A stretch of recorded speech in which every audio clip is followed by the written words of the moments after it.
One of the phrases most commonly associated with Nietzsche, in fact, the phrase most commonly associated with Nietzsche, is the phrase will to power. It is in fact a piece of jargon. It's a philosopher's coinage, and it, on examination, means actually much less than it seems to. We've brought up the search for power, the craving for power, many times during the preceding lectures, but we haven't really focused much on the will to power, and in fact, we do not in our writings about Nietzsche. This is somewhat at odds with some of the very recent work on Nietzsche, most notably the now famous German philosopher Martin Heidegger, who's very much in vogue, has a 4-volume work in Nietzsche in which he talks about the will to power as the philosophy of Nietzsche, as Nietzsche's central metaphysical idea. In the analytic tradition, too, books are coming out as we speak, talking about the will to power as the core of Nietzsche's philosophical system.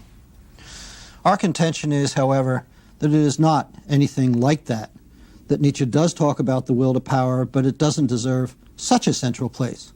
Nevertheless, it's obviously an important concept, and we'd like to examine it in this lecture. One of the reasons I think that it's been taken to be such an important idea is that Nietzsche describes himself with some enthusiasm as having discovered the will to power.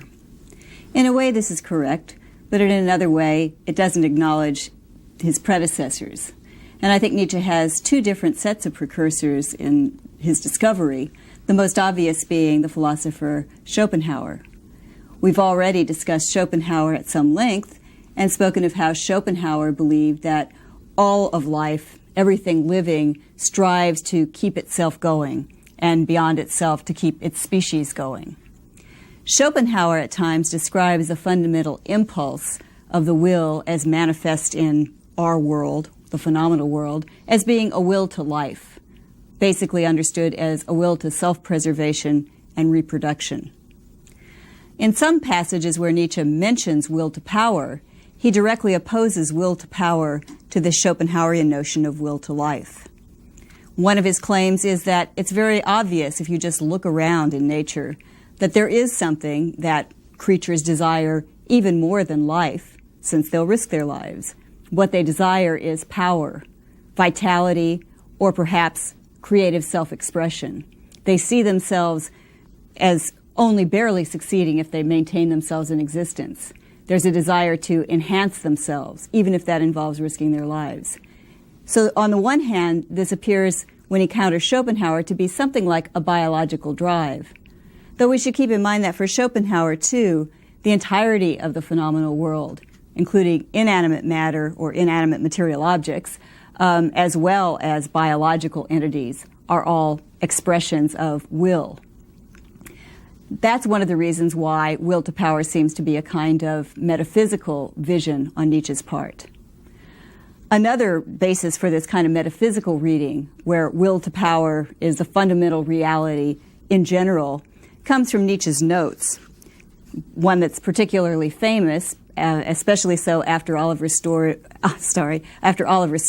gave Jim Morrison this line, reading Nietzsche: "This world a monster of energy, without beginning, without end. The world is the will to power, and nothing besides." It's very dramatic, particularly in Oliver Stone's The Doors. However, it's not very clear what that means. I think this traces to Nietzsche's other set of influences, here the scientific worldview of his time. Although in general much science preceding his era had involved models on the basis of mechanics, where inanimate matter intersected with inanimate matter in order to create certain kinds of collisions and have certain kinds of chemical results at times, Nietzsche was particularly enthusiastic about a kind of growing movement in physics that suggested that the basic stuff of the universe wasn't inert, but instead a matter of points of power. A little unclear, I think, in terms of trying to spell out what exactly these would be like. But I think this translates in our way of looking at things as something like dynamic energy. The vision that matter and energy might at times be the same thing or might be converted to one another, a much more common idea in 20th century science, I think travels along the same direction that Nietzsche wanted to go. He was quite elated with the idea that one might view a kind of basic scientific system as dealing with dynamism rather than basic stuff that somehow has to be motivated and moved. To view movement as primary rather than stasis was something that he saw as very much in keeping with his own way of looking at things. And so passages like this, which is in one of Nietzsche's notebooks, not in something he published, lend support to the idea that Nietzsche was basically trying to come up with a kind of fundamental cosmology or vision of the basic stuff of the universe. And I think to a certain extent that's true. In his published writings, however, he doesn't talk about will to power so much in this light. In fact, in his published writings, he very rarely makes any assertions about will to power at all. He very famously makes it clear in one of the most famous passages where he mentions will to power that this is a kind of thought experiment, or as my theory has it. In other words, he doesn't present this as absolutely true, but instead something that he's speculated about, something he thinks worth considering, and indeed something worth trying on as a thought experiment in general. If one does take this view of reality, not surprisingly, psychological reality is going to follow suit. And as we've already discussed, Nietzsche does see the desire for power, sometimes in a very straightforward way, to be a fundamental human psychological motivation. Nevertheless, it's important to make clear that Nietzsche does not think that the power that human beings want is necessarily the kind of obnoxious, assertive, domineering kind that he associates with the ancient practitioners of master morality. For example, in a passage in Gay Science, he makes very clear that benefiting and hurting others are ways of exercising one's power upon others. That is all one desires in such cases. While one can usually see that hurting others does exhibit one's power, it may seem less obvious why benefiting others is a kind of expression of power. And I think the fact that Nietzsche often sees opposite kinds of human expression to be motivated by the same thing, something that's pretty fundamental to his psychology, what this shows is that his sense of power is really quite open and, in a sense, unspecified. It only gets specification in particular cases, in particular human situations, and it might be something viewed as much as it might most often be viewed as a virtue, not necessarily primarily as a vice. Certainly the primary way in which history has moved, in his opinion, has always been motivated by someone or some group's desire to express their power, but not necessarily politically or militarily. Indeed, there are many ways of expressing power. It changes from time to time, and as Kathy says, it's certainly not always military or by straightforward aggression. In one of his earliest books, the book Daybreak, Nietzsche writes, "The means of the craving for power have changed, but the same volcano is still glowing. What one formerly did for God's sake, one now does for the sake of money, which now gives the highest feeling of power." It's important to notice that power is not one thing. Power takes many different forms, many different manifestations, and the energy, the metaphor that Kathy just suggested, gives us a clue that energy takes many different forms, has many different manifestations. And while physicists might talk about energy, the truth is that almost everything interesting that they say is about some particular kind of energy or some particular manifestation of energy. So too, with power, we should distinguish well. Nietzsche is very clear that we all do what we want to do, and what we want to do is to increase our power. But of course, some people, the masters of master morality, are in a position to do this very easily. And also they're in a position to do it very subtly. They can impose upon themselves all sorts of interesting restrictions and challenges, such that, for example, you create an artwork out of minimal materials or given a certain very strict set of rules, as we discussed earlier. And this is not an external imposition, but an internal imposition, and it's another way of proving one's power.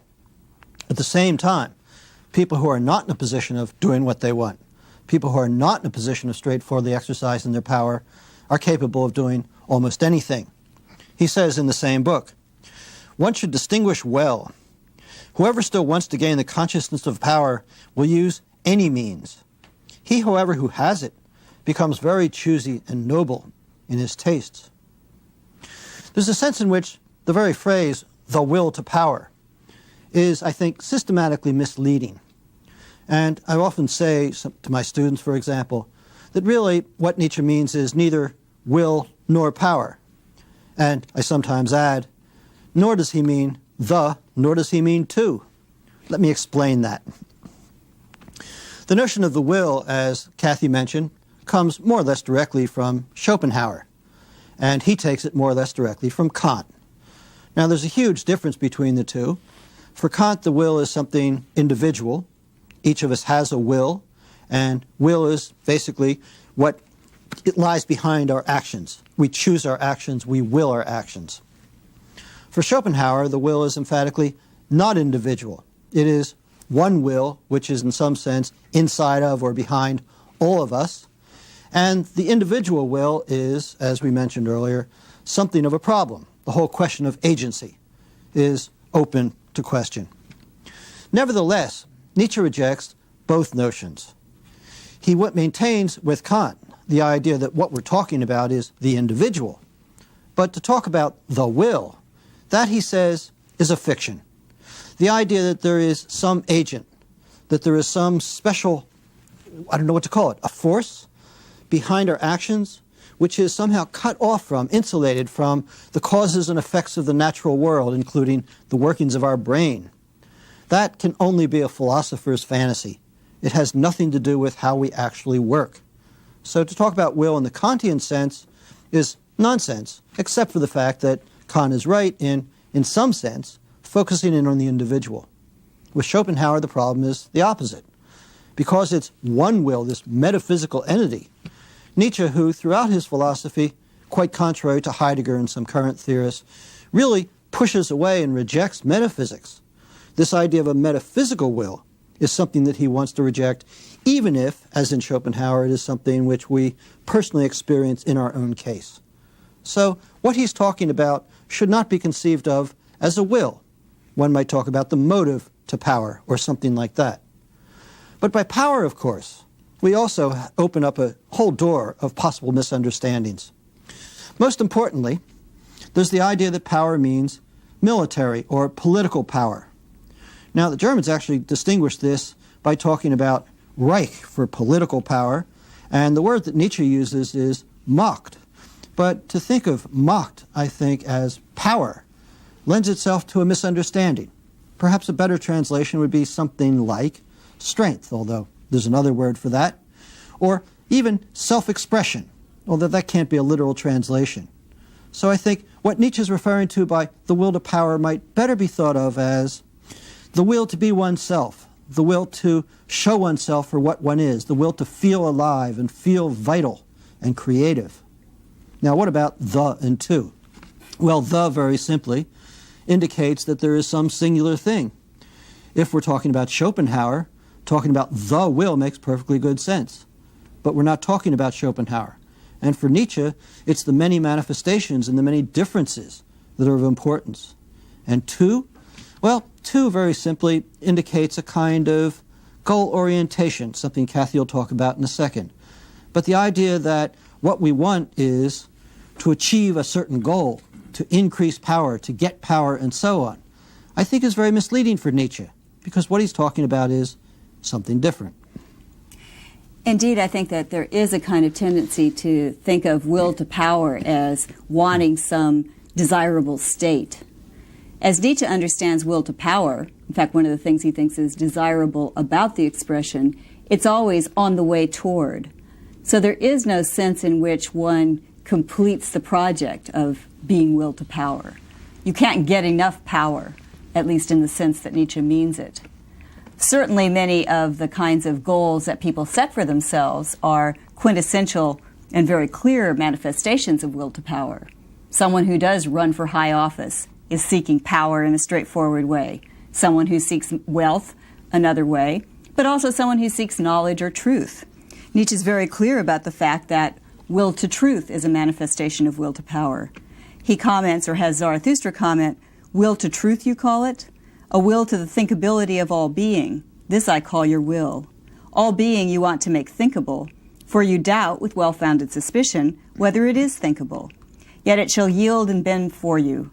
That is your entire will, a will to power. Also when you speak of good and evil and valuations.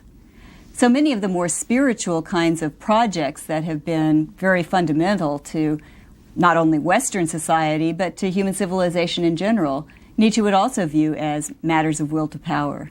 In fact, they're very subtle, but very broadly based. He claims that one wants reality to bend to one, to make reality form itself in accordance with one's own mind. That has to be viewed as a very, very basic sense of the drive for power.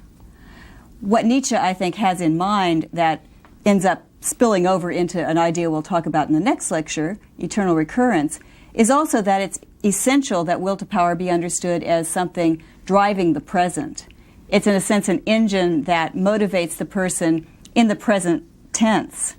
Even if one achieves high office, wealth, a certain modicum of truth, that doesn't satisfy will to power. It's where you are in the present. It's like one of those goals that you've put behind you, perhaps set a trophy on your shelf, but one moves on. And so will to power is never extinguished, in that life itself is never extinguished in Nietzsche's terminology. The individual might die eventually, but until that last moment of consciousness, throughout, there's always a sense of trying to gain further power. So no particular individual goal will satisfy it, and there's no particular individual manifestation of it that is more will to power than any other. What Nietzsche does see, and what he does to Schopenhauer's notion of will, is to give the will, in a sense, more specification in individual cases. So actually, any human motivation he will end up seeing as a kind of motivation toward power. And sometimes his analyses that show us this, including this analysis I just read about will to truth, some of these are very subtle and don't seem, perhaps from the outside, to be manifestations of will to power at all. But Nietzsche does think that in each particular psyche, however the balance may turn out, there's always this drive to enhance one's vitality, to fully express oneself. And it's only when one is feeling relatively sick or relatively tired that one tends to recede. And even then, it's only to regain one's strength for further expression. So, in a sense, the way the will to power functions is not something Nietzsche is going to predict in advance. It isn't something that he limits to metaphysical accounts or cosmological accounts or accounts of the basic stuff of the world. Indeed, he would say every single goal of anything in the universe, perhaps, but certainly human beings and probably most mammals, any particular goal is a manifestation of will to power. And the particular goal is something that will to power finds before itself at a given point. And when that goal is met, another one takes its place. In this sense, Nietzsche has very much picked up the whole shape of Schopenhauer's analysis, but given it a different, and he thinks much more positive spin. One of the more popular seminars in current-day American life for business people, but for people in general, is something that's typically called goal setting, or achieving your goals. It's often coupled with another seminar, equally popular, called time management. I think from a Nietzschean perspective, it's worthwhile to reflect on what these are all about. Setting goals, what is that? Well, you sort of say, here's what I'd like to be in a certain amount of time, and here's how I'd like to get there, and here's the most efficient way of doing that. A lot of our students who are pressured by their parents, by their advisors, by their peers, and of course by television and so on, to say what they're going to do with the rest of their lives, which is very different from the childhood question, what do you want to be when you grow up? Because it's got a sense of urgency and it has a sense of practicability that children don't have to cope with. And what they do is they sort of say, here's what I should be. And they set a goal. I'd like to be a millionaire by the time I'm 30. Or I would like to be a vice president of a big corporation by the time I'm 35. Something like that. But what gets left out? Well, what gets left out is any conception of interest, or any conception that this is the right thing for you to do. Even, in some sense, any conception of one's own talents and abilities. There was a very good book that came out. Well, no, there was a very good title that came out several years ago. I apologize to the author because I don't remember who it is. But the title was just so wonderful, and I use it to all my students. The title was, "Do What You Love, the Money Will Follow." And it makes a very important point. Joseph Campbell made the same point in his mythology series when he talked about following your bliss. Basically, the idea is that life consists of doing what you love. And what you love is not something you are told to do from the outside. What you love, if it's true love, is something you discover in yourself through experimentation, through trial and error. And doing what you do because you love it is not a guarantee, but it's probably the best possible advice on how to succeed in doing what you do.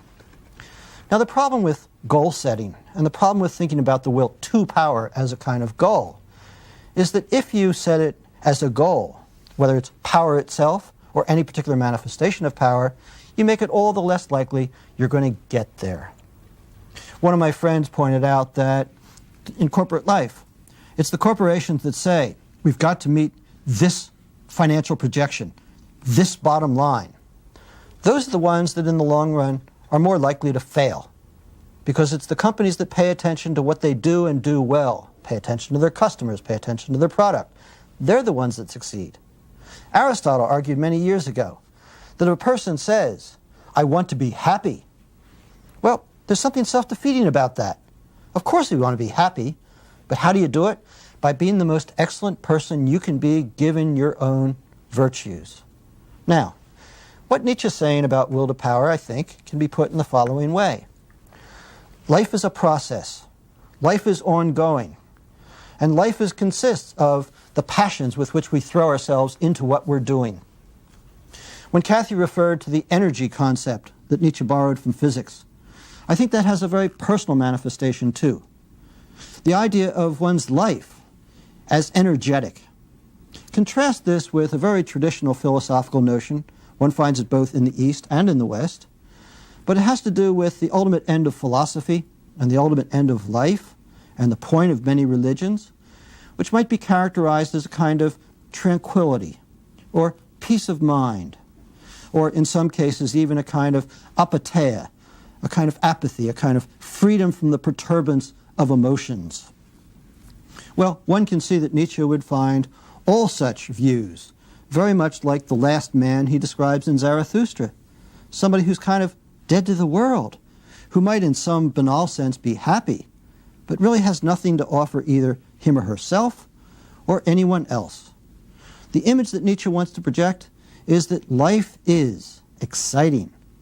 Life is taking risks. Life is essentially dangerous. And when we think about life, we should think in terms of how to maximize this energy, this vitality, and that's what life is all about. Now here again, he comes into the orbit of Darwin, and very much in conflict with Darwin. We talked earlier about how Nietzsche disagrees with the notion of natural selection and survival of the fittest, because in fact, it's probably not the best that will survive, and very often it's going to be the most banal or the most ordinary. But here, there's a very different kind of spin we can put on the same argument, that what Darwin talks about is the survival of the fittest. And as Kathy said a minute ago, it's not survival that counts, but if you look at nature, but in particular if you look at most human beings, what they do isn't about survival. In fact, when someone tells us that their main goal in life is to live to be 100, we right away think, there's something wrong with this person. That's not the kind of goal that people should have. What you want is to be a great this or a great that. And if long life comes with it, so much the better. But the idea of thinking of life not as survival, but rather as self-expression, as the exercise of excellence, that's a very different matter. In one of his most brutal comments, he quite clearly goes up against Darwin. This comes from the book Beyond Good and Evil. He says, "Here we must be aware of superficiality and get to the bottom of the matter, resisting all sentimental weakness. Life itself is essentially appropriation, injury, overpowering of what is alien and weaker, suppression, hardness, imposition of one's own forms, incorporation, and at least at its mildest, exploitation. But why should one always use those words in which a slanderous intent has been imprinted for ages? That's a particularly brutal quote, but I think the idea is clear enough. Life is cruel, and that's the way it is. If you watch any of the many nature documentaries, for example, on television, what becomes evident as you watch the coyotes slaughtering the rabbit or the hyenas attacking the baby warthog?